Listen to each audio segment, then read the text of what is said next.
การสมาคมจังหวัดเชียงใหม่สภาวัฒนธรรมอำเภอเมืองเชียงใหม่มูลนิธิพุทธสมาคมชมรมอนุรักษ์วัฒนธรรมประเพณีท้องถิ่นจังหวัดเชียงใหม่ชมรมลูกเสือชาวบ้านจังหวัดเชียงใหม่ทศปชอำเภอเมืองเชียงใหม่ดำเนินงานโดยคณะกรรมการบริหารงานกลุ่มหนุ่มสาวจังหวัดเชียงใหม่วันพฤหัสบดีที่ 14 กันยายนแรม 14 ค่ำเดือน 11 เหนือเดินทางไปยังวัดดอนจันทร์ตำบลทัศรามอำเภอเมืองเชียงใหม่จังหวัดเชียงใหม่เวลา 19 นาฬิกาฟังพระธรรมเทศนา1 กันฟังเทศน์ฟังธรรมในฤดูกาลเข้าพรรษาและออกพรรษาในการฟังเทศน์รายการรถด่วนขบวนพิเศษขอเชิญชวนคณะสงฆ์คณะศรัทธาสาธุชนทั้งหลายได้ร่วมเดินทางไปกับรถด่วนขบวนพิเศษทั้งหมดมี 13 ขบวนด้วยกันนะครับก็เป็นส่วนหนึ่งของการประชาสัมพันธ์เชิญท่านฟังเทศน์รายการรถด่วนขบวนพิเศษฤดูกาลเข้าพรรษาซึ่งมีการจัดโดยคณะสงฆ์จังหวัดเชียงใหม่องค์กรเครือข่ายชาวพุทธจังหวัดเชียงใหม่ดำเนินงานโดยคณะกรรมการบริหารงานกลุ่มหนุ่มสาวจังหวัดเชียงใหม่ก็เป็นข่าวสารเพื่อการประชาสัมพันธ์รถด่วนขบวนพิเศษประจำปี 2566 นี้อีกครั้งเสียงรถด่วนขบวน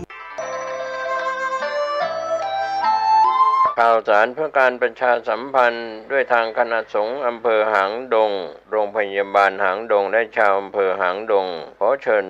ชวนผู้ใจบุญร่วมเป็นเจ้าภาพทำบุญทอดผ้าป่าสามัคคีเพื่อสมทบทุนปรับปรุงห้อง ICU และครุภัณฑ์ทางการแพทย์เครื่องช่วยหายใจโรงพยาบาลหางดงทอดถวายณวัดหนองตองตำบลหนองตองอำเภอหางดงจังหวัดเชียงใหม่วันอังคารที่ 31 ตุลาคมพุทธศักราช 2566 ตรงกับแรม 2 ค่ำเดือนเกียงเหนือเวลา 13 นาฬิกาก็ขอเชิญชวนศรัทธานักศีลนักบุญและผู้มีจิตศรัทธาร่วมบุญติดต่อได้ที่พระครูอาทรวิสุทธิคุณเจ้าอาวาสวัดหนองตองเจ้าคณะอำเภอหางดงจังหวัดเชียงใหม่สอบถามรายละเอียด 0534644154 หรือที่มือถือ 0819503471 ได้ทุกวันบุญอันยิ่งใหญ่ในการสมทบทุนปรับปรุงห้อง ICU ครุภัณฑ์ทางการแพทย์เครื่องช่วยหายใจโรงพยาบาลหางดงอำเภอหางดงจังหวัดเชียงใหม่งานบุญนี้จะได้ทอดผ้าป่าสามัคคีการกุศล31 ตุลาคมพุทธศักราช 2566 เวลา 13 นาฬิกาณวัดหนองตองอำเภอหางดงจังหวัดเชียงใหม่เชิญท่านร่วมบุญนี้โดยพร้อมเพรียงกัน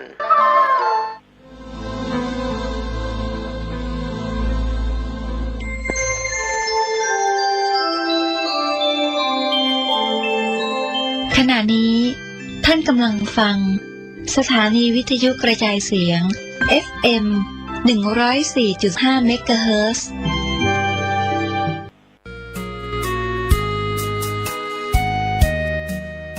ธรรมสัญจรครั้งที่ 4 กิจกรรมฟังเทศน์ปฏิบัติธรรมเทศกาลเข้าพรรษารถด่วนขบวนพิเศษหน่วยอบรมประชาชนประจำอำเภอเมืองเชียงใหม่อปอคณะสงฆ์ตำบลสุเทพเทศบาลตำบลสุเทพจัดงานณวัดล่ำเปิงตาโปธารามตำบลสุเทพอำเภอเมืองเชียงใหม่จังหวัดเชียงใหม่วันศุกร์ที่ 8 กันยายนพุทธศักราช 2566ตั้งแต่เวลา 18 นาฬิกาเป็นต้นไปองค์แสดงพระธรรมเทศนาแห่พระราชวิสุทธิเวทีรองเจ้าคณะภาค 7 เลขานุการผู้รักษาการเจ้าคณะใหญ่หนเหนือผู้ช่วยเจ้าอาวาสวัดปากน้ำภาษีเจริญพระอารามหลวงกรุงเทพประธานและผู้แทนกลุ่มหนุ่มสาวจังหวัดเชียงใหม่กล่าวสรุปกิจกรรมในส่วนของกิจกรรมฟังเทศน์เข้าพรรษารถด่วนขบวนพิเศษประธานสงฆ์กล่าวสัมโมทนียกถาจากนั้นผู้แทนวัดที่จะจัดกิจกรรมธรรมสัญจรครั้งต่อไปกล่าวเชิญชวนร่วมกิจกรรมเจริญจิตภาวนาและแผ่เมตตาเป็นเสร็จพิธีขอเชิญท่านร่วมงานโดยพร้อมเพรียงกันณวัดร่ำเปิงตะโปธารามตำบลสุเทพอำเภอเมืองเชียงใหม่จังหวัดเชียงใหม่วันศุกร์ที่ 8 กันยายน 2566 เวลา 18 นาฬิกาเป็นต้นไปโดยพร้อมเพรียงกันพี่น้องทั่วท้องทุกถิ่นที่เสียงสวดมนต์ การฟังเทศน์รายการรถด่วนขบวนพิเศษฤดูกาลเข้าพรรษาประจำปีพุทธศักราช 2566 จัดโดยคณะสงฆ์จังหวัดเชียงใหม่สภานักธรรมจังหวัดเชียงใหม่พุทธสมาคมจังหวัดเชียงใหม่ยุวพุทธิกาสมาคมจังหวัดเชียงใหม่สภาวัฒนธรรมอำเภอเมืองเชียงใหม่มูลนิธิพุทธสมาคมชมรมอนุรักษ์วัฒนธรรมประเพณีท้องถิ่นจังหวัดเชียงใหม่ชมรมลูกเสือชาวบ้านจังหวัดเชียงใหม่ทศปชอำเภอเมืองเชียงใหม่ดำเนินงานโดยคณะกรรมการบริหารงานกลุ่มหนุ่มสาวจังหวัดเชียงใหม่วันศุกร์ที่ 8 กันยายนแรม 8 ค่ำเดือน 11 เหนือไปยังวัดลำเปิงตะโปธารามตำบลสุเทพอำเภอเมืองเชียงใหม่จังหวัดเชียงใหม่ 19 นาฬิกาฟังพระธรรมเทศนา1 กันฟังเทศฟังธรรมในฤดูกาลเข้าพรรษาและออกพรรษาในการฟังเทศรายการรถด่วนขบวนพิเศษขอเชิญชวนคณะสงฆ์คณะศรัทธาสาธุชนทั้งหลายได้ร่วมเดินทางไปกับรถด่วนขบวนพิเศษทั้งหมดมี 13 ขบวนด้วยกันนะครับก็เป็นส่วนหนึ่งของการประชาสัมพันธ์เชิญท่านฟังเทศรายการรถด่วนขบวนพิเศษฤดูกาลเข้าพรรษาซึ่งมีการจัดโดยคณะสงฆ์จังหวัดเชียงใหม่องค์กรเครือข่ายชาวพุทธจังหวัดเชียงใหม่ดำเนินงานโดยคณะกรรมการบริหารงานกลุ่มหนุ่มสาวจังหวัดเชียงใหม่ก็เป็นข่าวสารเพื่อการประชาสัมพันธ์รถด่วนขบวนพิเศษประจำปี 2566 นี้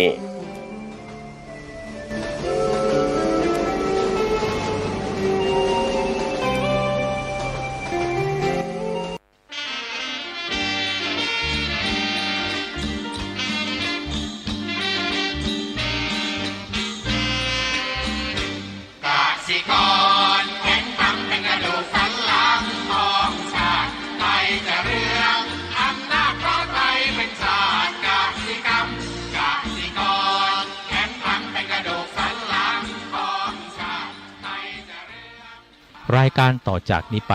ขอเชิญท่านผู้ฟังทุกท่านเข้าสู่รายการดีมีคุณค่าน่าติดตามรายการเกษตรเพื่อชีวิตดำเนินรายการโดยกลุ่มรักเกษตรประสานงานโดยนายพิชัยคงพิทักษ์คณะเกษตรมหาวิทยาลัยเชียงใหม่หมายเลขโทรศัพท์053944030ขอเชิญทุกท่านติดตามรับฟังได้ณบัดนี้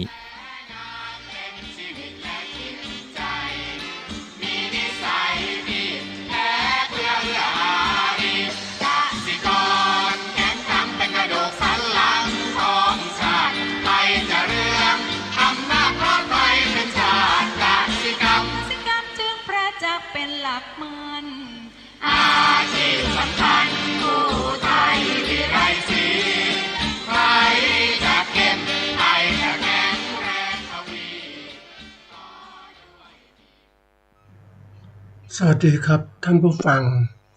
พบกับรายการเกษตรเพื่อชีวิตสำหรับวันนี้เสนอเรื่อง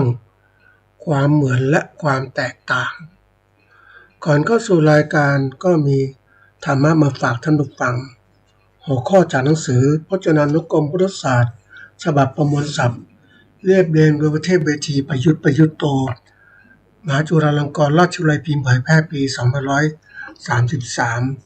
หัวข้อธรรมะวันนี้คือสังเวคกถาสังเวคกถาแปลว่าถ้อยคำแสดงความสลดใจให้เกิดความสังเวชคือเร้าเตือนสำนึกแล้วก็อีกคำหนึ่งก็คือสังเวควัตถุคือเรื่องที่น่าสลดใจเรื่องที่พิจารณาแล้วจะทำให้เกิดความสังเวชคือเราเตือนสำนึกให้มีจิตใจน้อมมาในทางกุศลเกิดความไม่ประมาทและมีกำลังใจที่จะทำความเพียรปฏิบัติธรรมต่อไปเช่นความเกิดความแก่ความเจ็บและความตายและอีกส่วนหนึ่งก็คืออาหารปริเยที่ทุกข์คือทุกข์ในการหากินเป็นต้นอันนี้ก็เป็นสังเวควัตถุเรื่องที่น่าสลดใจที่ยกเรื่องเหล่านี้มากล่าวท่านผู้ฟังก็เพราะว่าเป็นสิ่งที่เตือน สิ่งต่างๆที่อยู่รอบตัวเรานะถ้าเรายกขึ้นมาเตือนใจเราบ้างก็จะทำให้เรานั้นเขาเรียกว่ามีจิตสำนึกขึ้นมาเรื่องราวต่างๆนะแล้วก็นึกขึ้นมาแล้วว่าจะประกอบคุณงามความดีอย่างไรอย่างเราไปงานศพอย่างเนี้ยเราแล้วก็ดูเขาดูผู้วายชนเขาเป็นยังไงอะไรอย่างนั้นนึกถึงคุณความดีเขาแล้วก็มองเขาได้แหละแต่เสร็จแล้วก็มองเขาแล้วก็มันก็เกิดความรู้สึกแล้วมองกลับมาที่ตัวเรา มองเขามองเราก็เกิดขึ้นความรู้สึกตระหนักที่ตัวเราว่าเรานั้นเนี่ยก็ต้องเป็นอย่างเขาวันข้างหน้าต้องเป็นอย่างเขาเพราะนั้นเราเมื่อเรายังมีเวลาอยู่เนี่ยเราก็ต้องรีบทำคุณงามความดีที่มีอยู่ให้ชีวิตมีคุณค่าขึ้นไม่ใช่ปล่อยไปบางครั้งผู้วัยชนจะเสียชีวิตโดยอุบัติเหตุต่างๆเหล่านี้ก็บอกเราได้นะเราก็เก็บมาพิจารณาดูซิว่าเป็นยังไงหรือผู้วัยชนนั้นหมดอายุขัยจริงๆสังขารเสื่อมสลายไปไม่ไหวแล้วอายุมากแล้วเราก็เก็บมาคิดการคิดพิจารณาเรื่องเป็นเรื่องสำคัญนะไม่มีใครมาสอนตนหรอกแล้วเอาสิ่งต่างๆเนี่ยเอาบุคคลผู้วัยชนมาสอนตัวเราก็ต้องรีบปฏิบัติแต่คนส่วนใหญ่นะท่านผู้ฟังก็มีความรู้สึกว่ามันท่านนึกถึงความตายนึกถึงเรื่องราวต่างๆแล้วทำให้รู้สึกว่ามันหดหู่มันไม่มีชีวิตชีวามันเหมือนกับว่ามันสวนกระแสโลกกับท่านผู้ฟังโลกนี้มันเป็นกระแสของการจุดประกายให้คนรู้สึกมีความอยากมีความสวยงามเห็นความสวยงามเห็นโน่นนี่แต่เห็นความตายเห็นคนแก่แล้วรู้สึกมันเศร้านะบางคนก็พูดอย่างนั้นบางคนเศร้าขนาดที่ว่าไม่อยากจะไปงานศพไปแล้วก็รีบกลับทันทีล้างหน้าล้างตาไม่อยากเห็นอีกเพราะว่าอะไรมันสวนกับความรู้สึกที่เป็นที่เรานั้นเป็นมนุษย์ที่เขาเรียกว่าชอบมีความรู้สึกสัมผัสที่ดีอะไรที่ไม่ดีก็ไม่อยากนึกถึงแต่จริงๆแล้วเนี่ยสิ่งที่มันเตือนเราคือว่าเรามองแล้วเห็นความจริงของสัจธรรมมองสิ่งที่เป็นอยู่เนี่ยเป็นยังไงนะมันเป็นความจริงเราก็ต้องเตรียมการยอมรับเตรียมไว้ข้างหน้าเรานั้นจะประสบความจริงอย่างนั้นจะทำอย่างไรเพราะนั้นวันนี้ก็เลยต้องรีบปรับตัวเองเสียในสิ่งต่างๆเคยเห็นคนเหมือนกันว่าเขาไม่ชอบแม้กระทั่งมองดูรูปคนแก่ส่งไปก็ไม่อยากดูนะไม่เอาไม่สนุกอยากให้ส่งภาพสวยๆงามไปให้เขาดูซึ่งมันเป็นเรื่องที่แบบมันโลกมันเป็นอย่างนี้ท่านผู้ฟังคนเรานั้นมันปฏิเสธความจริงแต่ความจริงก็ยังคงมีอยู่เรานั้นเป็นถ้าเราเป็นผู้ฉลาดเนี่ยรอบคอบเราก็ต้องรีบเข้าถึงความจริงให้ได้เข้าถึงสัจธรรมให้ได้แล้วก็รีบวางแผนตัวเองในการจะทำยังไงให้มันเขาเรียกว่าจะไปเจอความจริงนั้นอย่างไรอย่างมีความเขาเรียกว่ามีความสนุกสนานมีความที่ว่าเตรียมพร้อมในการทำงานของเรานะคือไม่ใช่ว่าเราไปเจอปัญหาต่างๆแล้วก็ไม่พร้อมเราก็จะกลายเป็นคนที่ว่าไม่เคยเตรียมตัวต่างๆเลยอันนี้หลายคนนะท่านผู้ฟังไม่เคยเตรียมตัวไม่นึกถึงความแก่ความเจ็บความตายจะเกิดขึ้นอย่างเราอย่างไรไม่เตรียมเลยสนุกสนานไปกับโลกแล้วก็หลงโลกนั่นแหละอันนี้ตัวสำคัญนะคนหลงโลกนี่มันน่าสงสารหลงในสิ่งที่มันเป็นไตรลักษณ์มันไม่ยืนยาวมันเป็นไม่ใช่มันเป็นตามกฎอนิจจังทุกขังอนัตตามันเกิดขึ้นอย่างเนี้ยแล้วมันก็ตั้งอยู่แล้วก็ดับไปอย่างเนี้ยหมุนเวียนอย่างเนี้ยกำหนดเพื่อเป็นตัวตนไม่ได้หรอกเพราะนั้นวันนี้เรารู้แล้วก็รีบนะพิจารณาตัวเองโดยใช้หลักที่เรียกว่าสังเวคกถาถ้อยคำแสดงความสลดใจให้เกิดสำนึกขึ้นมาแล้วก็ใช้สังเวควัตถุเรื่องที่น่าสลดใจเรื่องที่พิจารณาแล้วจะทำให้เกิดความสังเวชคือเราใจสำนึกในให้จิตน้อมมาในทางกุศลเนี่ยก็ฝากไว้เป็นข้อคิดวันนี้ก็มาพูดถึงเรื่องความเหมือนและความแตกต่างอันนี้ก็คิดขึ้นมาทำไมคือมองไปข้างหน้าคนนะคนก็เห็นความเหมือนและความแตกต่างแต่คนเรานั้นก็ไม่ค่อยใส่ใจคือจะมองอะไรที่ดีๆทั้งหมดแหละ เอาดีมาหมดแล้วแต่ไม่เห็นมีมองว่ามันจะอะไรที่เป็นตัวที่ทำให้สึกมันดีกันมันก็มีความแตกต่างในตัวชี้ทีนี้ก่อนเข้าสู่หัวข้อก็มาพูดถึงเรื่องของว่านิยามหรือคำศัพท์ที่ก่อนว่าความเหมือนมันคืออะไรความแตกต่างมันคืออะไรแล้วความสำคัญมันเป็นยังไงบ้างคำว่าความเหมือนก็คือมันเป็นคำนามนะแปลว่าเป็นอย่างเดียวกันนะไม่แปลกกันเนี่ยมันเหมือนเป็นอย่างเดียวกันไม่แตกไม่แปลกนะไม่แปลกมันก็เป็นอย่างนั้นแหละมันเหมือนกันเนี่ยมันก็เรียกเหมือนกันไม่เป็นอย่างเดียวกันนะทีนี้มาถึงไอ้ตัวที่แตกต่างไอ้ความแตกต่างเนี่ยเป็นคำนามแปลว่าความไม่เหมือนกันหรือผิดกันนะอันนี้เป็นตัวสำคัญความไม่เหมือนกันหรือผิดกันมันก็แตกต่างแล้วนะทีนี้มันมีตัวนี้น่าสนใจครับอีกตัวนึงคือว่าแตกคำว่าแตกเนี่ยมันมีเป็นคำกริยาแปลว่าแยกจากส่วนรวมหรือว่าทำให้แยกจากส่วนรวมคุมหรือควบคุมไม่ไว้ไม่อยู่คุมหรือควบคุมไว้ไม่อยู่มันก็จะแตกขึ้นมาแล้วก็แยกออกนะเป็นรอยมันก็แตกขึ้นมามันแตกมันก็เริ่มต่างขึ้นมาแล้วไอ้ตัวนี้แตกต่างสำคัญนะรวมความแล้วเนี่ยก็คือมันเหมือนและแตกต่างเหมือนก็เหมือนกันอยู่ในพวกเดียวกันแตกต่างคือไม่เหมือนเดิมแล้วแยกจากกันทีนี้ความสำคัญของหัวข้อนี้ก็คือว่าให้เราเห็นผลส่วนใหญ่คนเนี่ยถ้าเรามองอะไรมักจะชอบที่ว่าเห็นภาพที่ปรากฏเห็นสิ่งต่างๆที่ปรากฏนั้นนั่นคือเป็นผลที่เกิดขึ้นถ้าคนไม่คิดต่อเนี่ยมันก็แค่นั้นเห็นแค่นั้นก็จบใช่ไหมแต่ถ้าคนรู้จักพิจารณาต่อให้มันเห็นนี่มันสอนเราได้บ้าง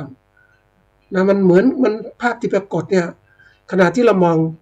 องภาพใดภาพหนึ่งหรือว่ามันเกิดขึ้นมาเนี่ยภาพนี้เกิดขึ้นแต่ถ้าเรามองภาพนั้นก็คือภาพไม่มีอะไรเกิดขึ้นเพราะไม่มีสติปัญญาพิจารณาต่างๆมันก็เลยเก็บอะไรสาระไม่ได้แต่เราเป็นผู้คิดนึกจิตเป็นผู้คิดผู้นึกเนี่ยเราคิดนึกเฉยมันจะเกิดขึ้นก็คือว่ามามองถึงผลที่แตกต่างมันทำเป็นแตกต่างแล้วก็ย้อนกลับไปที่ว่ามันคิดถึงต่อไปว่าปัจจัยอะไรที่ทำให้เกิดความแตกต่างหรือความเหมือนที่เกิดขึ้นมันจะเริ่มคิดละนะแล้วมาเห็นปุ๊บเนี่ยมันจะเริ่มคิดต่อไปว่าแล้วก็มันจุดประกายของการสร้างความเห็นที่เกิดขึ้นคือความเหมือนหรือความแตกต่างนะอย่างเราเองนะเราเห็นคนเนี่ยก็คนเหมือนกันแขนสองขาสองศีรษะหนึ่งก็เหมือนกันแล้วทำไมมันถึงมีการแต่งเนื้อแต่งตัวแตกต่างกันแล้วทำไมถึงมีพฤติกรรมแตกต่างกันทำไมถึงมีฐานะการเงินแตกต่างกันเราเห็นได้เนี่ยการเห็นเหล่านี้เราเป็นตัวสำคัญที่ทำให้เกิดการเขาเรียกพิจารณาที่เกิดขึ้นนะมันเป็นภาพหรือเป็นธรรมชาตินะท่านผู้ฟังธรรมชาติที่ปรากฏแล้วเนี่ยสิ่งต่างๆปรากฏมันก็สอนเรานะถ้าเรามีสติปัญญารู้เท่าทันต่างๆมันก็จะสอนเราพฤติกรรมของคนที่แสดงออกก็สอนเราคนที่เก่งๆนะท่านผู้ฟังเขาเรียกพวกที่เป็นนักพฤติกรรมศาสตร์เนี่ยเขาจะมองพฤติกรรมของคนที่แสดงออกเราเห็นชัดๆอย่างโกรธเนี่ยเป็นยังไงแสดงยังไงหน้าตาอย่างไรโกรธโลภยังไงแย่งเงินของทรัพยากรคนอื่นเข้ามาเนี่ยหลงเป็นยังไงบ้างมุ่งมั่นรักษาสิ่งที่เราได้มาเอาเนี่ยหลงจมอยู่อย่างเนี้ยทำไมไปไหนแล้วเฝ้าแต่บ้านอย่างเงี้ยหลงอย่างเนี้ยบางทีมันจะมีลืมอีกต่างหากนี่คือสิ่งที่ปรากฏแต่เราย้อนกลับศึกษาว่าพฤติกรรมที่ปรากฏนั้นน่ะมันมาจากเหตุอะไรเราเป็นนักวิเคราะห์ก็จะเห็นเฮ้ยมันมาจากเหตุเหล่านี้นะเนี่ยเราก็รู้ได้ละรู้ได้ก็ย้อนกลับเพราะถ้าเราไม่อยากเป็นอย่างเขาไม่อยากมีความโลภโกรธกำหลงก็ต้องจัดการตัวเองจิตใจตัวเองอย่างไรไม่ให้เป็นสิ่งเหล่านี้มันเกิดขึ้นเพราะธรรมชาติของจิตมันจะมีตัวเรียกว่าประกายเล็กๆมันอยู่ในจิตของเราหรือฝังอยู่จิตของเรามนุษย์เรามันก็มี กิเลสตัณหามันอยู่สะสมอยู่เล็กๆข้างในอยู่ข้างในแต่ถ้าเราขยายมามันก็จะเห็นใหญ่โตเกิดขึ้นก็มีผลทางจิตใจของเราเองนะเพราะนั้นถ้าเรารู้เท่าทันก็หยุดมันสิไม่ให้พฤติกรรมนี้เกิดขึ้นก็คือต้องหยุดเหตุปัจจัยเหล่านั้นเสียนะมันเป็นสิ่งสำคัญนะท่านผู้ฟังคนบางคนเนี่ยปล่อยจิตใจให้ไหลไปตามสิ่งที่พบที่เห็นคือสมมติภาพไม่ดีนะมันแสดงให้ปรากฏคนก็ชอบคนก็หลงไปตามมันเป็นอารมณ์นะท่านผู้ฟังเขาเรียกมันเข้าอารมณ์ในสภาวะจิตใจที่เปลี่ยนแปลงไปตามสิ่งเร้าที่มันมาทางตาหูจมูกลิ้นกายใจของเรามันเล้าขึ้นไปแล้วเราก็รับรู้ก็เกิดเป็นอารมณ์เกิดขึ้นอารมณ์เกิดขึ้นปุ๊บก็เกิดการรับอารมณ์นั้นก็เป็นเข้าในจิตก็เป็นเวทนาแล้วก็เกิดเวทนาก็เกิดสังขารการปรุงแต่งเกิดขึ้นไปอีกโอ้ยาวไปหมดเลยท่านผู้ฟังมันลามไปหมดเรียกปฏิจจสมุปบาทเหมือนกันเลยทีนี้ที่เรามองตรงนี้เนี่ยอย่างที่ยกตัวอย่างว่ามองเห็นความเหมือนและความแตกต่างเนี่ยเพื่อให้เรานั้นเป็นข้อคิดในการพิจารณาเรื่องของกิจกรรมต่างๆที่เราทำเราเป็นเกษตรกรหรือผู้ประกอบการเกษตรเราต้องคิดนะเฮ้ยเดี๋ยวนี้มันจะมีเขาเรียกว่าการเก็บข้อมูลเราต้องสะสมข้อมูลนะท่านผู้ฟังเราสะสมข้อมูลเพื่อที่จะทำให้เรานั้นมาพิจารณาคัดเลือกข้อมูลเอาข้อมูลดีๆมาใช้นะมันต้องสะสมก่อนแรกๆมันไม่เคยรู้หรอกมันต้องสะสมไว้ก่อนมันก็จะทำให้เรารู้มีสะสมข้อมูลมากเราก็สามารถจะได้เอาข้อมูลดีๆไปใช้อย่างครั้งหนึ่งก็มีการทดลองเรื่องของการที่ว่าค้นเรื่องราวทาง Chat GPT นะเพื่อจะดูว่ามันมีข้อให้ข้อคิดอะไรต่างๆเกิดขึ้นปรากฏว่าข้อมูลที่มันค้นคว้ามาเนี่ยมันไม่มีข้อมูลอื่นที่มันทันสมัยเพราะนั้นมันก็เลยเข้าให้ข้อมูลที่มันเหมือนก็มันไม่เปลี่ยนแปลงเพราะมันไม่มีข้อมูลใหม่ๆเข้าไปเพราะนั้นกรณีนี้ก็เช่นกันการที่เราจะได้ข้อมูลใหม่ๆเข้าไปเนี่ยเราจะคิดเรื่องราวต่างๆได้ดีเนี่ยเราต้องสะสมข้อมูลมาเนี่ยเพราะนั้นสิ่งที่เราจะเห็นต่างๆเนี่ยการสะสมข้อมูลได้เนี่ยมันก็มีทางถึง2 ทางคือปารโตโคสะกโยนิโสมนสิการปารโตโคสะคือได้ฟังคนอื่นบอกมาก็เหมือนกับเราได้รับการศึกษานี่แหละเรียนรู้จากโรงเรียนมีครูผู้สอนมีหนังสือบอกมีต่างๆหมดเลยนะอันนี้คือตัวสำคัญเราก็ได้ความรู้ที่คนมีการศึกษาสูงๆเนี่ยก็จะรู้เรื่องราวต่างๆมากขึ้นมีวิชาการต่างๆมากขึ้นเวลาพิจารณาเรื่องราวต่างๆเนี่ยหรือเห็นภาพต่างๆก็สามารถแยกแยะได้หมดเลยเพราะเขาศึกษามาเยอะเนี่ยอีกตัวหนึ่งโยนิโสมในการพิจารณาโดยแยบขายพิจารณาต่างๆเนี่ยเรื่องต่างๆพิจารณาถ้าเราทำการต่างๆเนี่ยมันก็เหมือนการเรียนรู้ด้วยตัวเองนะท่านผู้ฟังเราได้มีความรู้แล้วเราความรู้นั้นมาใช้เมื่อเกิดความเข้าใจก็พิจารณาต่างๆก็เกิดเป็นความรู้เกิดขึ้นนี่แหละสำคัญความรู้เนี่ยเป็นตัวที่ทำให้เราพัฒนาการต่างๆได้ดีขึ้นคนที่เขามีความสำเร็จต่างๆเนี่ยมากมายทีเดียวเนี่ยเขาอาศัยหลัก2 หลักนี่แหละคือการศึกษาหรือก็บางคนก็มีการเรียนรู้หรือใช้ทั้ง2 อย่างด้วยกันรุ่นเก่าๆเนี่ยนักธุรกิจที่ประสบสำเร็จเขาเรียกผ่านประสบการณ์ชีวิตนะประสบการณ์ชีวิตที่ทำให้เขาเรียนรู้จากการลองผิดลองถูกทำให้เขาประสบสำเร็จเขาจนร่ำรวยในถึงปัจจุบันแต่เมื่อปัจจุบันเขามีลูกมีหลานเขาก็ส่งลูกส่งหลานให้เรียนมากขึ้นเขาไม่อยากให้ลูกหลานเขาเนี่ยลำบากมันจะเขาเองเพราะนั้นเขาส่งลูกไปเรียนดีๆหาความรู้ต่างๆมากขึ้นลูกเขาจะได้สืบต่อธุรกิจแต่จะใช้ชิปแบบเขาเนี่ยเขามาอย่างเนี้ยเสือผืนหมอนใบอย่างเนี้ยหรือว่ามีการศึกษาน้อยๆเขากลัวว่าลูกหลานลำบากเขาไม่อยากให้ลูกหลานลำบากเขาเลยต้องพยายามส่งให้ลูกหลานมันเรียนสูงขึ้นมาแต่อย่างที่ปัจจุบันเนี่ยบางทีลูกหลานก็เลยไม่เห็นคุณค่าของความรู้เท่าไหร่อย่างพวกเจนZเจนY เจน Z พวกเนี้ยมันเป็นกลุ่มคนรุ่นหลังๆที่เกิดมาบนความสะดวกสบายเพราะนั้นเขาจะคิดอะไรต่างๆเขาไม่เคยถึงความเป็นจริงหรอกเขาก็แค่มองโลกของเขาจากการศึกษาเรียนรู้เขาก็มองอย่างเงี้ย แต่คนรุ่นเก่าๆเขาศึกษาจากความเป็นจริงเขาเรียนรู้ตัวเองเพราะนั้นเขาจึงมีเขาเรียกว่าความสามารถในการเรียนรู้และความเข้าใจได้ดีมากคนรุ่นใหม่เนี่ยบางทีเขาก็ทิ้งไปหมดนะเพราะนั้นถึงบอกว่าคนรุ่นใหม่ๆเนี่ยถ้าเราอยากจะพัฒนาการได้ดีก็ต้องมาการเขาเรียกว่าต้องมีการปฏิบัติเอาความรู้ที่มีอยู่นะเอามาสร้างความเข้าใจด้วยการปฏิบัติมันจะเห็นผลแล้วก็เกิดการเรียนรู้ที่ดีขึ้นความรู้ต่างๆพิสูจน์ยอมรับได้มันก็เกิดความเข้าใจเกิดขึ้นนำไปใช้ที่ดีขึ้นนี่แหละคือตัวสำคัญเราอยากจะเป็นผู้ที่สร้างการเปลี่ยนแปลงที่ดีมากขึ้นก็ต้องมีการศึกษาและเรียนรู้เพิ่มเติมอยู่ตลอดเวลาโลกยุคใหม่ก็โลกที่ว่ามันแข่งขันมันเกิดการแย่งชิงกันต่างๆมากมายทีเดียวเพราะนั้นเราต้องเก่งขึ้นมาเราเก่งขึ้นมาต้องพยายามที่จะศึกษาบางทีการเรียนรู้บางอย่างเนี่ยมันเป็นวิชาการเขาเรียกว่าก่อนมันเป็นวิชาการด้านใดด้านหนึ่งเรื่องใดเรื่องหนึ่งนะเขาเรียกว่าเป็นวิชาใดวิชาหนึ่งแต่ยุคใหม่ๆเนี่ยมันเป็นวิชาเขาเรียกว่าสหวิทยาการและหลายวิชามารวมกันที่จะเกิดสิ่งเหล่านี้มันอะไรมันเป็นเพราะว่าเรื่องราวต่างๆที่มันจะเกิดขึ้นเนี่ยมันต้องสายเหตุปัจจัยและหลายเหตุปัจจัยมันถึงจะเกิดผลเกิดขึ้นที่ปรากฏชัดอย่างนี้เพราะฉะนั้นเนี่ยถ้าเราได้เรียนรู้หลายวิชาเนี่ยมันจะเกิดการมองอะไรต่างๆที่มากขึ้นเหมือนกับการมองภาพนะถ้าเรามองวัตถุก็ได้มันต้องมองมุมต่างๆครบ360องศารอบๆเลยจะเห็นภาพต่างๆมุมนั้นมุมนี้จะเห็นวันต่างๆขึ้นแต่เรามองมุมด้านเดียวก็เห็นแต่ด้านเดียว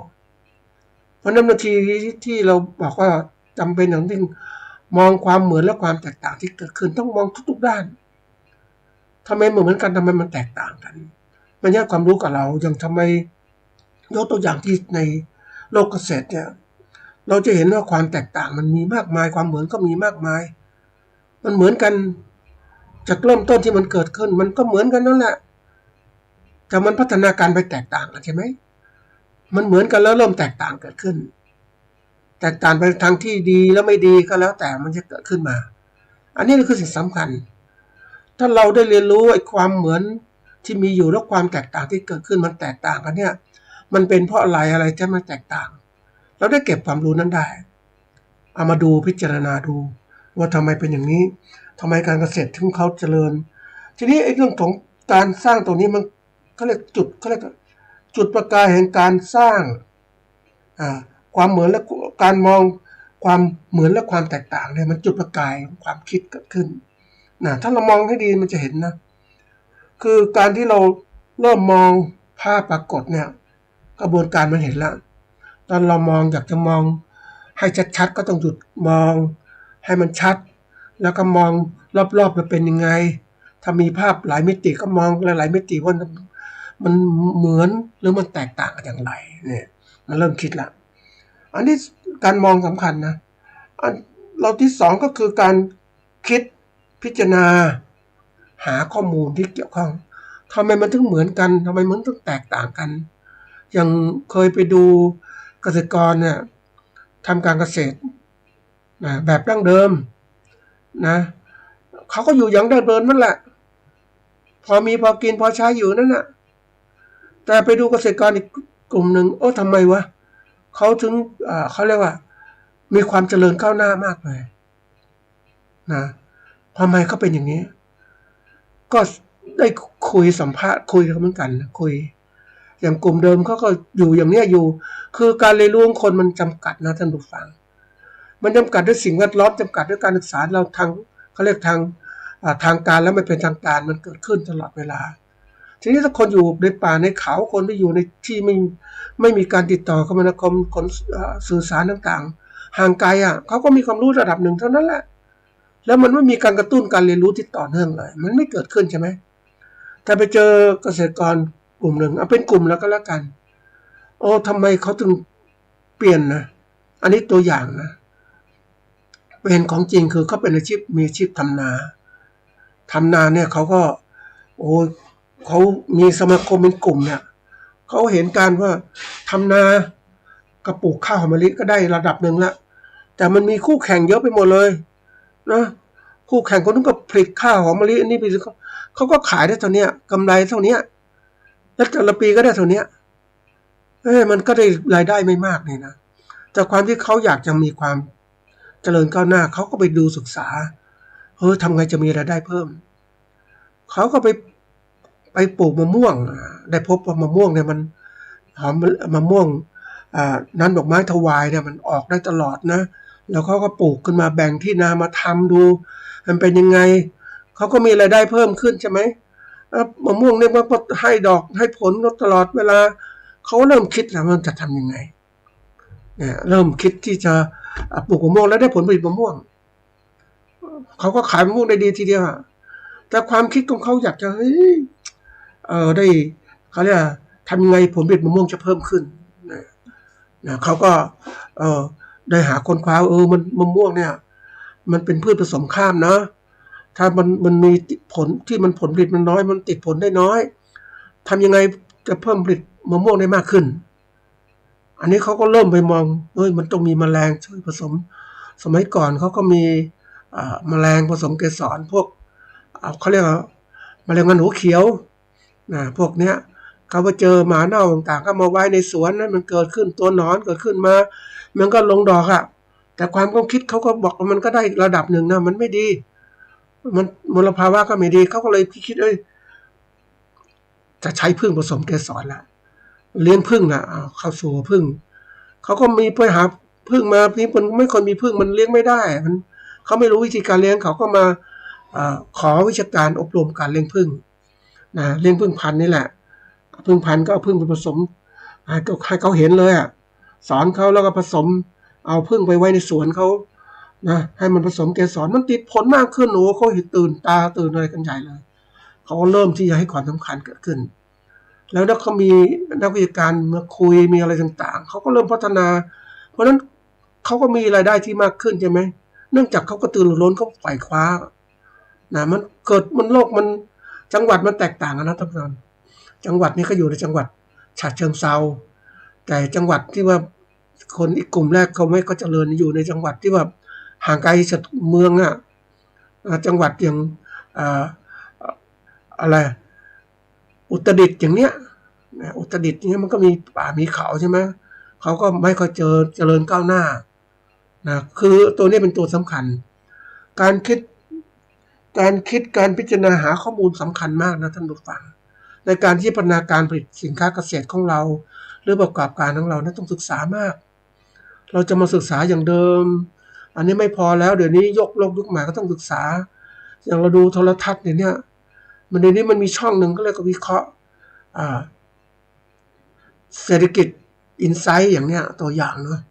อันนี้ไม่ใช่โฆษณาแทนเขาแต่มองว่ามันรายการที่ดีภาคเอกชนก็ทำได้ดีมากนะท่านผู้ฟังหรือประเภทที่เรียกว่าโลกเทคโนโลยีอย่างเงี้ยนะมันก็มาดูเดี๋ยวนี้เราสามารถดูทางโทรทัศน์ไม่พอเลยนี่อยู่ใน YouTube ก็ค้นสิไม่ใช่มาดูละครเบาๆมันไม่ได้อะไรเท่าไหร่ถ้าเราดูพวกนี้ปุ๊บมันเห็นเลยก่อนเนี่ยเวลาไปดูสารคดีเกษตรเนี่ยก็ไปดูที่อเมริกามันมีหนังสือมีภาพยนตร์ดูนะทำไมมันเจริญก้าวหน้าคือคนเนี่ยที่อเมริกาเจริญเพราะคนประเทศของเขาเนี่ยเขาเรียกคนอพยพไปอยู่นะคนอพยพต้องเป็นผู้ที่แสวงหาเป็นผู้ที่แบบกระตือรือร้นอยากจะพบโลกใหม่อยากจะอยู่ในความสุขอยากจะสุขสบายมีเงินทองใช้มากมายเขาก็อยากไปอยู่ที่ดีจะอยู่เดิมๆได้ยังไงเนี่ยคือความไขว่คว้าแล้วเขาก็คิดหาเทคนิคต่างๆเกิดขึ้นการศึกษาของเขาดีมากนะท่านผู้ฟังที่มันดีเพราะอะไรคนที่ประสบความสำเร็จก็วางรากฐานในการศึกษาเขาคิดถึงว่าประเทศก็เจริญได้คนต้องมีการศึกษาที่ดีความรู้ต่างๆตำรับตำราต้องดีขึ้นสนับสนุนให้คนมีการศึกษาเพราะการศึกษาเกิดเป็นประตูเปิดของความรอบรู้ของคนให้เกิดขึ้นแล้วก็มีการค้นคว้าวิจัยต่างๆมากมายทีเดียวโลกเกษตรเนี่ยเขาถึงเจริญนะเขาก็สร้างสรรค์เกิดขึ้นอันนี้ไม่ใช่ชมกันนะแต่มองภาพต่างๆแล้วก็มองเขาแล้วก็มามองเราโอ้โหนี่เรานี่เป็นยังไงบ้างกระทรวงเกษตรเป็นยังไงบริหารยังไงบ้างทำงานดีไหมกรมวิชาการเกษตรเป็นยังไงหน่วยงานต่างๆดีไหมกระตือรือร้นไหม มันถ้าเรารู้มองภาพกว้างๆเนี่ยเราจะรู้เลยว่าภา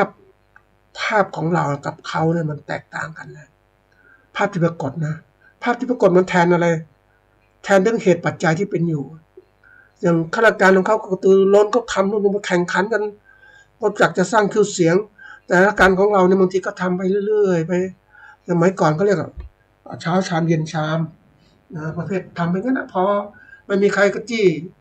นะครับอยู่เงี้ยไปเพราะอะไรไม่มีการประเมินผลมากมายไม่มีการแข่งขันกันมากมายแต่ของเขามันแข่งขันแล้วหน่วยงานต่างๆก็ต้องแข่งขันมหาวิทยาลัยก็ต้องแข่งขันนะเพื่อสร้างผลงานวิจัยมากๆคนก็จะเข้ามหาวิทยาลัยนั้นมาแข่งขันกันมาก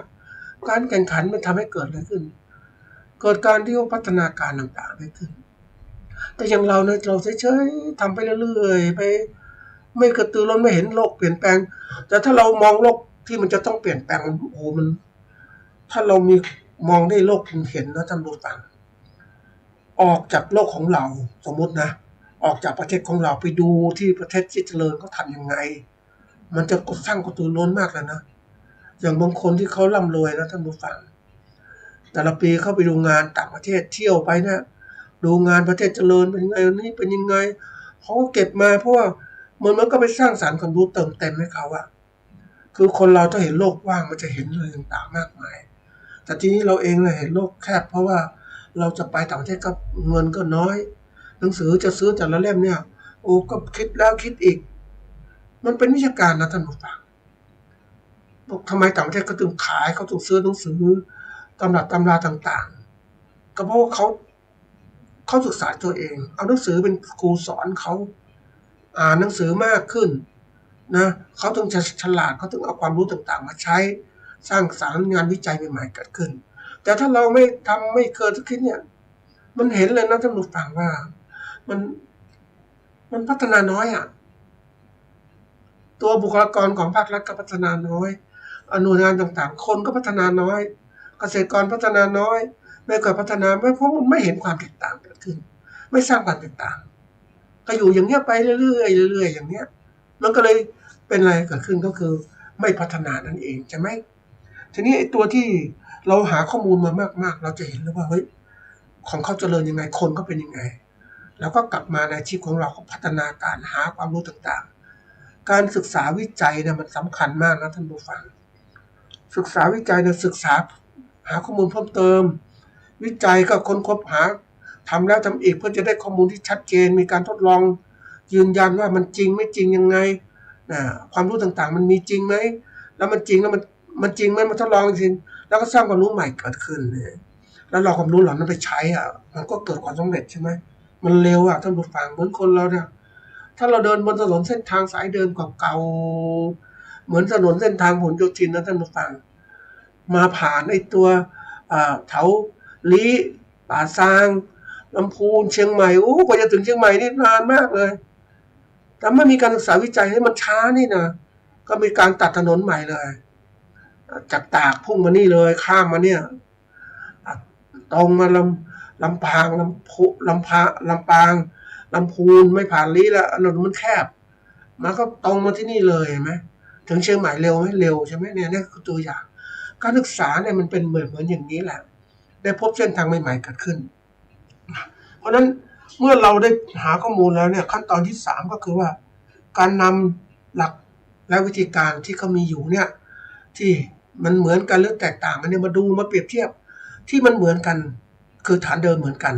แต่ทำไมมันแตกต่างมันทางไอ้คำว่าแตกต่างมันหรือว่ามันแตกต่างมัน2แบบนะท่านผู้ฟังแตกต่างไปในทางที่ดีดีปกติสภาพสิ่งต่างๆมันเปลี่ยนแปลงตลอดเวลานะเปลี่ยนแปลงในทางที่ดีและไม่ดีมันเสื่อมทรามลง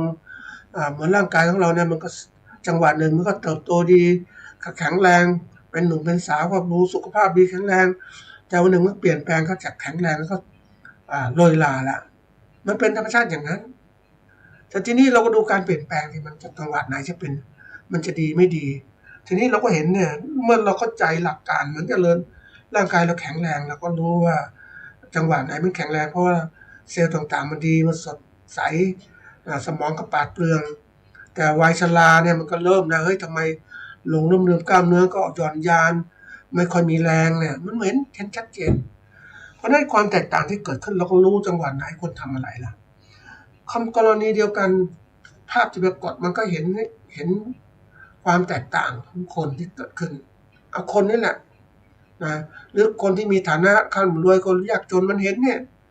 แล้วก็เห็นแล้วก็วิเคราะห์ดูสิเฮ้ยโดยเรามีวิชาการมีข้อมูลวิเคราะห์เป็นพฤติกรรมก็เป็นยังไงอะไรอยู่เบื้องหลังเขาเนี่ยมันจะเห็นเลยเห็นก็รีบจัดการตัวเองสิเอาอะไรที่ดีๆก็มาใช้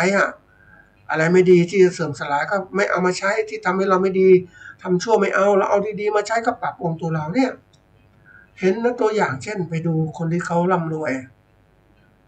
ประการแรกเขาขยันมากนะเขามีความรู้น้อยมากแต่ขยั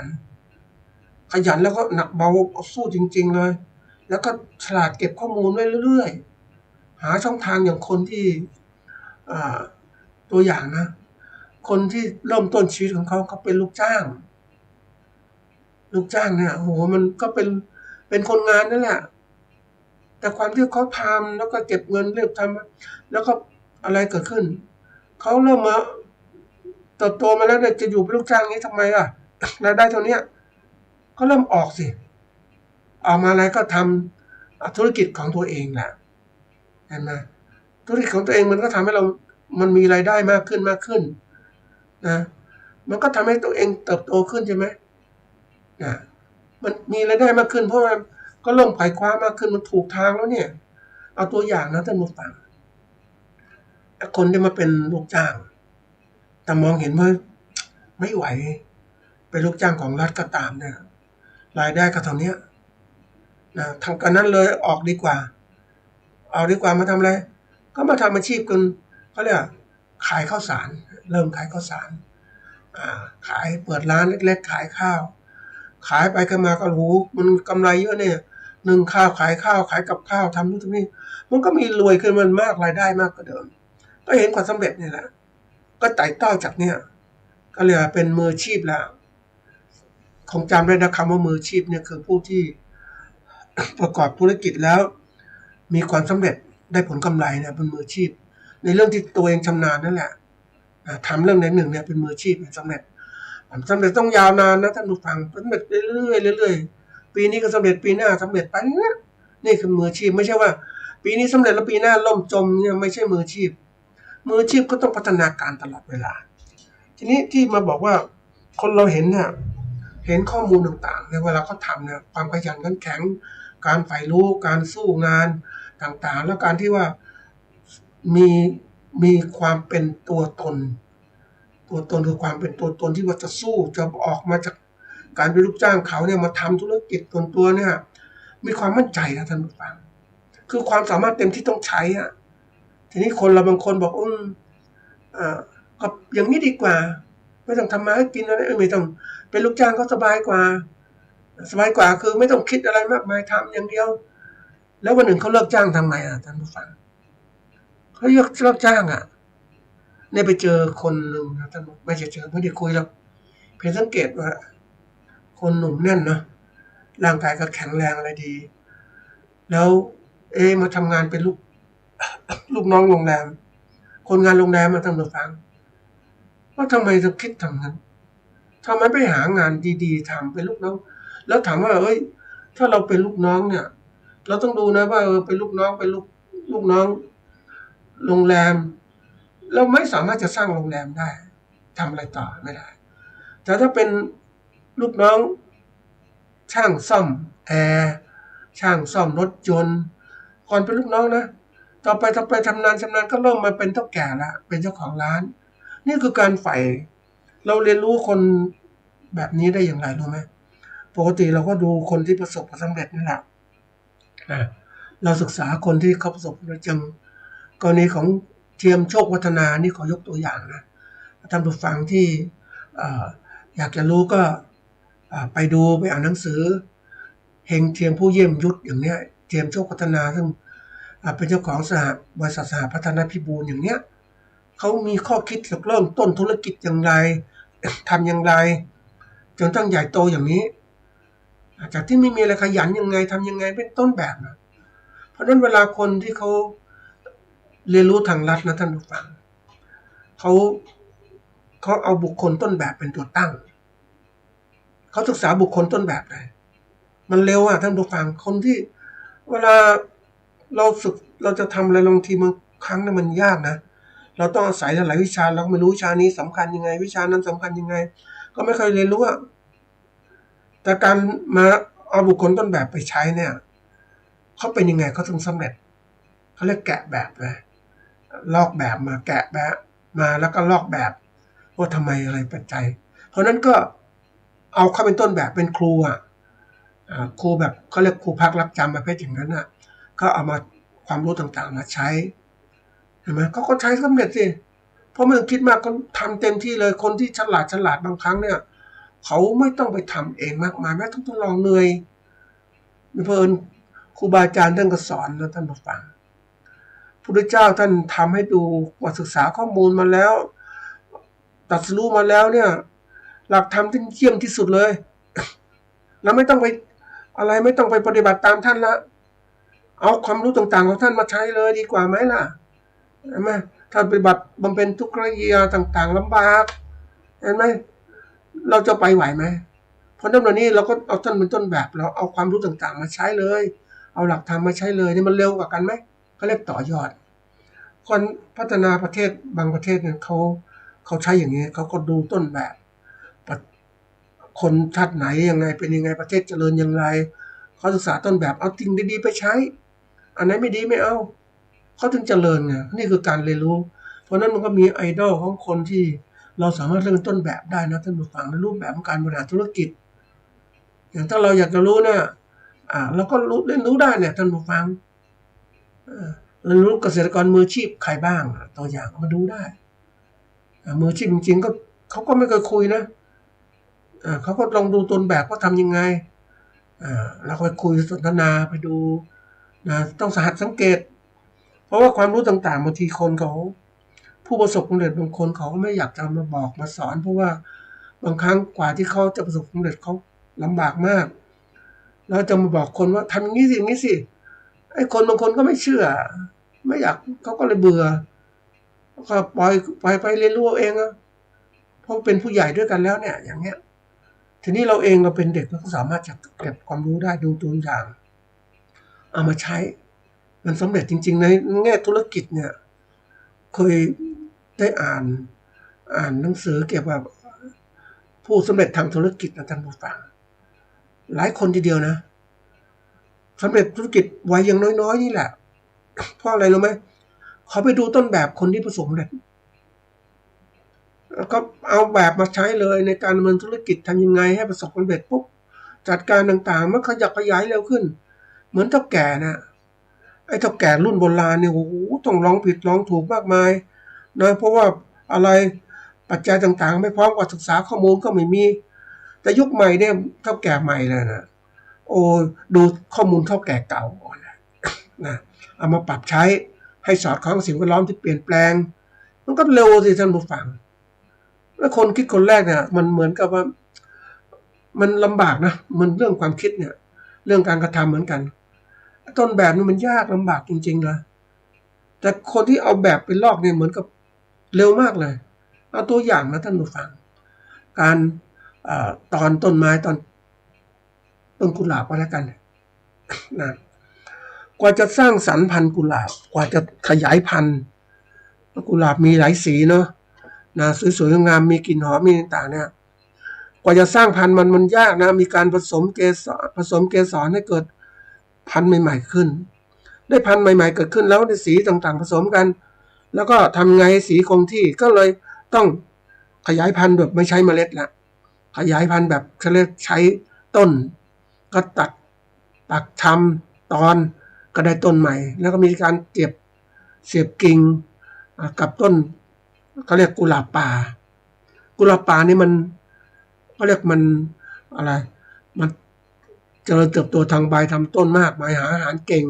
แต่กุหลาบพันธุ์เนี่ยมันไม่ก็เก่งมันไม่ต้านทานโรคต่างๆนี่ก็เอากุหลาบพันธุ์ไปติดไปต่อยอดนั่นแหละนะเอากุหลาบป่าเป็นฐานเป็นรากเพราะนั้นกุหลาบเจริญเติบโตได้ดี ทีนี้การคิดครั้งแรกๆมันยากนะมันยากทีนี้คนทำแรกๆมันค่อยๆพัฒนาไปเรื่อยอย่างช้าๆแต่ไอ้คนที่มาก๊อปปี้ปุ๊บมันไอ้คนที่คัดลอกเอาต้นแบบไปเฮ้ยจะไม่ปลูกกุหลาบได้ไปมองที่สวนก็ทำยังไงถอนพันธุ์ยังไงเห็นก็ทำยังไงปุ๊บก็ลอกมันเลยท่านผู้ฟังมาทำโรงเรือนมาทำอะไรต่างมาขยายพันธุ์แบบนี้เนี่ยด้วยความเร็วท่านผู้ฟังหมายความได้ความรู้ที่ถูกต้องมาแล้วขยายเลยทำได้เร็วที่ถูกต้องมันก็ได้ผลจริงเลยท่านผู้ฟังเร็วมากแต่ถ้าเรียนรู้ตัวเองมันนานใช่ไหมจะไปลอกเข้ามาปุ๊บมันเร็วเหมือนเราวันนี้เราลอกความเจริญก็ความฉลาดของเราของคนอื่นเข้ามาอย่างอ่านหนังสือเนี่ยวิชาการต่างๆมันเยอะมากนะท่านผู้ฟังเราก็จะรู้ทำไมเขาค้นคิดวิชาการนี้ขึ้นมาทางขยายพันธุ์พืชทางเรื่องอะไรต่างๆมันยากนะก็จะได้มาทีละอย่างนะแต่เมื่อปฏิบัติปุ๊บมันเอาพวกนี้ลงในพื้นที่ปฏิบัติเลยพวกนี้คนเขาจะที่คนเรียนรู้เร็วๆเนี่ยบางทีเขาไม่ค่อยอ่านเขาเอาเรียนรู้ทางลัดก็คือดูเอาต้นแบบเนี่ยบุคคลต้นแบบเนี่ยเขาทำอะไรมาเยอะแยะแล้วเขาสร้างสรรค์ความสำเร็จแล้วเนี่ยเขาก็เลยไปดูมาไอ้คนที่อยากจะลอกไปดูมาทำมาเพราะนั้นมันจะเร็วอย่างที่ไปเห็นเกษตรกรที่ประสบความสำเร็จนะท่านผู้ฟังขยันมากเลยขยันในกลุ่มเป็นประธานกลุ่มกระตือรือร้นมากเลยอยากรู้อยากนี่จะทำยังไงมันดีขึ้นอย่างนั้นคือความไม่หยุดนิ่งคนที่ประสบความสำเร็จเนี่ยมันเหมือนกับว่ามันเคยได้ประสบความสุขจากความสำเร็จนั้นมันก็อยากสำเร็จต่อแล้วก็ขอความมูลขอนู่นนี่มันไม่หยุดนิ่งแต่ผิดกับคนที่ไม่กระตือรือร้นเกษตรกรไม่กระตือรือร้นเนี่ยมันมีนะอยู่เรื่อยๆไปทำไปเรื่อยไม่เคยคิดอะไรสร้างสรรค์ใหม่ๆเวลาผ่านหมดไปผ่านไปหมดไปผ่านไปก็ไม่ได้คิดอะไรแต่ไอ้เกษตรกรที่มันเป็นผู้นำกลุ่มโอ้โหก็ตื่นร้นมากๆแหละเขาอยากจะคัดลอกข้อมูลอย่างนี้คือการศึกษาเขาไม่สูงแต่เพียงแต่ว่าเขาเป็นความกระตือรือร้นเพราะเขาอยากได้ความรู้นั่นเองเนี่ยมันกระตือรือร้นเขาทำเขาก็เลยก๊อปปี้คนต่างก็ให้ความรู้เข้าไปเยอะแยะแต่เขาก็ตื่นร้นนะเพราะนั้นบางทีที่เราเองก็สามารถสร้างตรงนี้ได้โดยการที่ว่าบางครั้งเนี่ยเราดูบุคคลต้นแบบนะได้พูดได้คุยกับเขาสัมภาษณ์เขาเนี่ยก็เร็วแล้วการไปดูงานในที่ต่างๆมันทำให้เรากระตือรือร้นมากขึ้นเฮ้ยทำไมเขาเจริญทำไมเขาทำคลองชลประทานแบบนี้มาเข้าสู่นาของเขาทำยังไงเขาสูบน้ำยังไงบ้างเดี๋ยวนี้สูบน้ำจากแสงอาทิตย์อย่างเงี้ยสูบน้ำบาดาลจากด้วยพลังงานแสงที่ใช้โซลาร์เซลล์ทำไงมันคือถ้าเราเห็นมันมันทันสมัยเว้ยแล้วเราจะมาจมปลักเดิมๆทำไมแล้วก็เปลี่ยนแปลงสิดูแล้วพูดคุยแล้วบางครั้งเนี่ยงานบางอย่างเนี่ยเราอยากได้ความรู้ใหม่ๆก็ต้องทดลองเองประกอบเองทำเองทุกหมดมันต้องทำให้เรานั้นได้ความรู้มากขึ้นการหยุดนิ่งเนี่ยมันตัวร้ายนะท่านผู้ฟังหยุดนิ่งมันหยุดก็พอความสำเร็จนี่ไม่อยากคิดอะไรอยู่เฉยๆทำไปเรื่อยๆเพราะไม่รู้จะไปไหนไม่รู้จะทำอาชีพอะไรอย่างเงี้ยมันหมดเวลาไปเปล่าประโยชน์นะท่านผู้ฟังเพราะนั้นเกษตรกรหลายท่านที่จะอยู่เรื่อยๆเฉยๆก็ต้องเปลี่ยนนะท่านผู้ฟังเราจะเห็นความแตกต่างขึ้นทีนี้บางคนบอกว่าทำยังไงมันก็อยู่แค่นี้ก็ไม่แตกต่างทำไงก็จนเหมือนเดิมก็ต้องทำดูสิลองค้าขายสินค้าเกษตรด้วยตัวเองสิมันจะสัมผัสเนอะเฮ้ยทำไมจะมีกำไรได้ยังไงเราขายสินค้าเกษตรได้เพราะค่าคนกลางเขากดดันราคาตลอดเวลาเขาก็เราไม่ได้กำไรมากมายนะท่านผู้ฟังแล้วก็ไม่มีความมั่นคงเมื่อปีนี้เขาหลอกให้เรานะเขาซื้อราคาแพงแต่ปีหน้าเขาก็ให้ราคาถูกเขาทำไงเราเองมันจะเพลินชินชากับสิ่งที่ว่าเรายืมมือคนอื่นเขาหายใจยืมมือคนอื่นก็ทำแทนเราหรือยืมจมูกคนอื่นหายใจอย่างเงี้ยมันไม่เข้าในตัวเราเองเราทำอะไรทุกอย่างเนี่ยมันเกิดขึ้นจากตัวเราเอง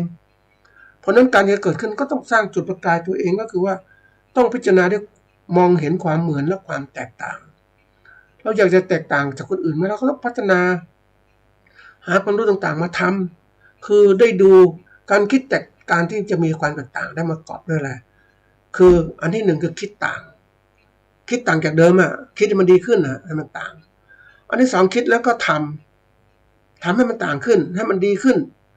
คือถ้าเราชินชาแบบเดิมอยู่อย่างเงี้ยมันไม่กระตือรือร้นมันต้องทำดูแตกต่างทดลองที่อันไหนจะดีที่สุดให้มันดีขึ้น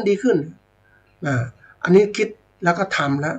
แล้วก็มีการประเมินผลตัวเองว่าเฮ้ยสิ่งที่เราทำแล้วมันดีขึ้นไหม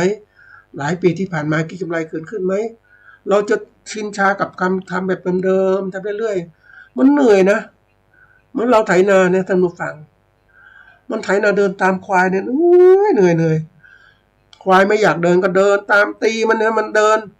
แล้วมันก็เหนื่อยมันทนหลายชั่วโมงก็เหนื่อยแต่เมื่อเรามาเปลี่ยนใช้ควายเหล็กโอ้สบายมากมันก็ลากเราไปแล้วไม่ต้องเดินต่างๆทำงานได้ตลอดทั้งวันเห็นไหม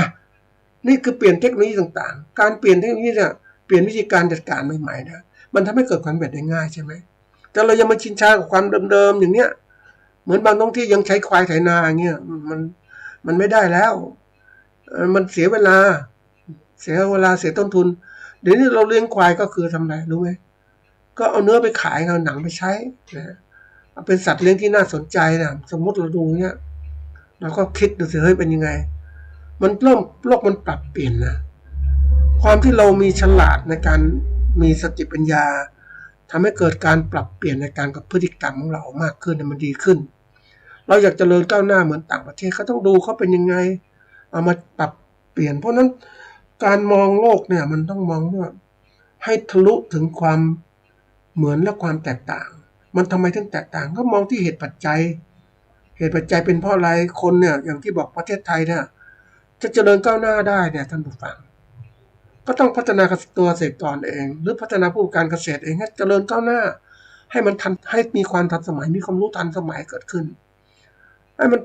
คิดไม่อย่าคิดเอาแค่เนี้ยพอแล้วอย่างเงี้ยไม่ใช่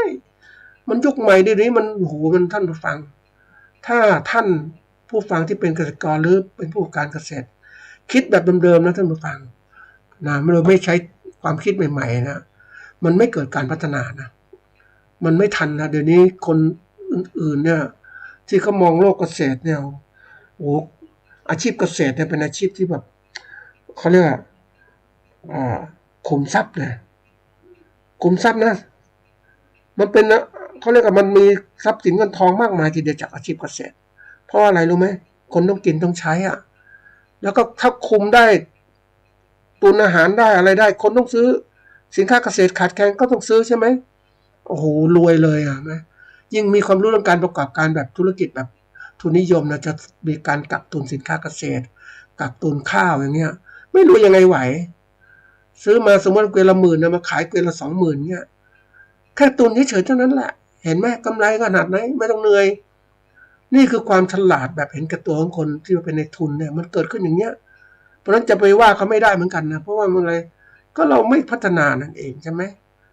ไม่พัฒนาก็เลยต้องอยู่อย่างเงี้ยไม่แตกต่างก็อยู่อย่างเงี้ยแหละนี่คือมากระตุ้นความคิดที่แตกต่างให้กับท่านผู้ฟังนะครับวันนี้หมดเวลาแล้วครับสวัสดีครับ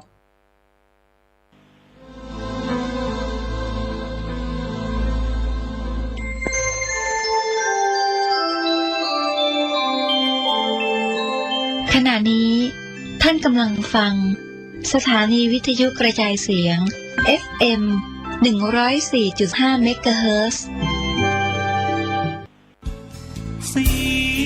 ยงสวดมนต์ การฟังเทศน์รายการรถด่วนขบวนพิเศษฤดูการเข้าพรรษาประจำปีพุทธศักราช 2566 จัดโดยคณะสงฆ์จังหวัดเชียงใหม่สภานัก